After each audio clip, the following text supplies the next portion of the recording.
بسم اللہ الرحمن الرحیم۔ غسل میں تین فرض ہیں۔ غسل میں تین فرض ہیں، یعنی جو ہم نہاتے ہیں تو اس میں نہانے سے پہلے یعنی بدن پر پانی ڈالنے سے پہلے تین چیزیں کرنا بالکل کیا ہے، فرض ہیں۔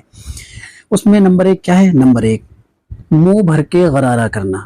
نمبر ایک منہ بھر کے غرارہ کرنا یعنی منہ بھر کے کلی کرنا۔ نمبر دو ناک کی نرم ہڈی تک پانی پہنچانا۔ ناک کی نرم ہڈی تک پانی پہنچانا یہ کیا ہے؟ یہ فرض ہے۔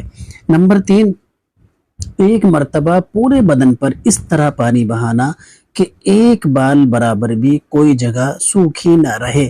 مثال کے طور پہ جب ہم نہاتے ہیں تو نہاتے وقت جو ہے بغل میں پانی نہیں پہنچتا، یا کچھ جگہ پوشیدہ ایسی ہیں کہ وہاں تک پانی پہنچنا نہیں ہوتا ہے، تو ایسی جگہ پر پانی کا پہنچانا فرض ہے۔ تو ہم نے آج کیا پڑھا؟ غسل میں تین فرض ہے۔ نمبر ایک منہ بھر کے کلی کرنا، اس کا دوسرا نام ہم یہ لے سکتے ہیں منہ بھر کے غرغرہ کرنا۔ نمبر دو ناک کی نرم ہڈی تک پانی پہنچانا، کیونکہ ہم جب پانی اوپر سے ڈالیں گے تو ناک میں پانی نہیں پہنچتا ہے، تو پہلے کیا ہے؟ ناک میں پانی پہنچانا۔ نمبر تین پورے بدن پر اس طرح پانی بہانا کہ ایک بال برابر بھی کوئی جگہ سوکھی نہ رہے۔ اگر ایک بال برابر بھی کوئی جگہ سوکھی رہ گئی تو آپ کا غسل نہیں ہوگا۔